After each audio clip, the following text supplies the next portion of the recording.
Elle on juba segadus hirmuga ja näeb.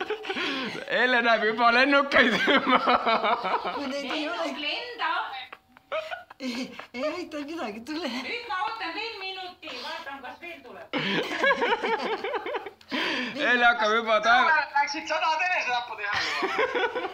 Mida ta ütles?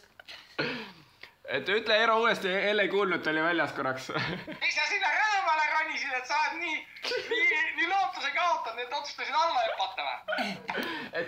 Mis sa sinna, ta läks laua otsa ja ta on juba nii segaduses. Jaa, Elle tahab alla hüpata hea rõdult. Elle pea kinni, sa ära hüppa alla, seal on rõdu. Eero joostas akkel. Jaa, Elle hüppas aknast alla. 7. korrus, ta varsti hüppab 7. korruse alla. Ta on nii masendus, et lennukid ei tule. Ei, ühte nägi juba. See on nagu vaata seal näljast jälle toitu näidatakse.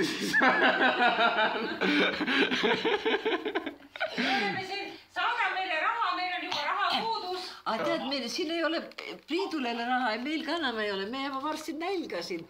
Kas sa raha ei saa meile saata?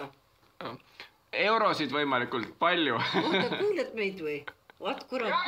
Nii kui rahas juttu sa ei kuulegi enam. Hakkas küsima, Jaak on rikas või keegi teine, aga ei, minul küll raha pole. Ei ole või? No Ei ole. siis oled sama õnnelik inimene nagu minagi. Mida vähem raha, seda parem. Sest teised ikka alastavad, siis annavad, kui endal ei ole. Minul ka. Priit tegi mul väljasõidu, aga vaat nüüd ma ei tea, kas sa jõuab mind tagasi saata. Ma tegin ainult ühe otsa välja. Ja kas ma pean tõesti siia Hispaaniasse surema või? Ma saan ju 90-aastaseks, kurat. Tule veel. Elle kutsub lennukid, kas tule veel, käed koos palmetab seal. Ellel on oma juba see usu see sekt on lennukite välja kutsumise. Elle hakkas lennuki kummardajaks. Aga Priit,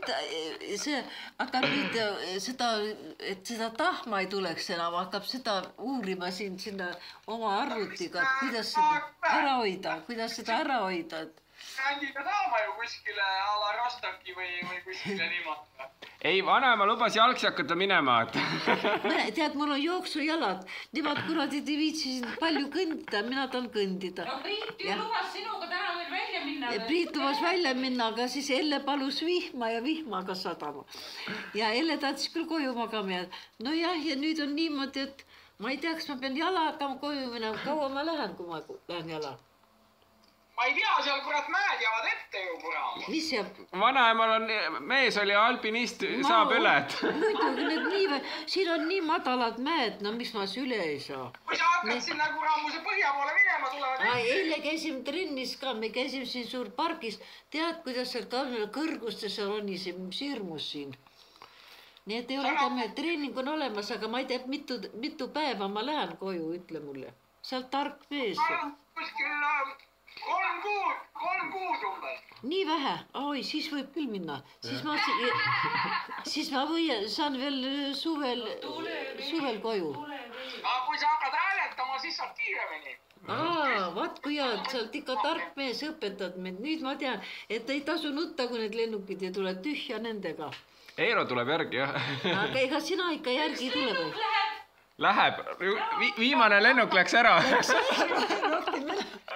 Kuule, ma saadan kõigepealt nädala pärast Uku Itaaliasse ja võib-olla siin pean Itaaliasse järgi sõitma, eks ma siis käin Hispaaniast ka läbi juba. Oota, aga Itaalia on ka suletud ju praegu. Itaalia on praegu suletud seal. Ei saa sa kuskil siin lennukid. Ei saa, lennukid ei lenda. Kui praegu ikka lennuk läks, siis on lennuväli ikka avatud.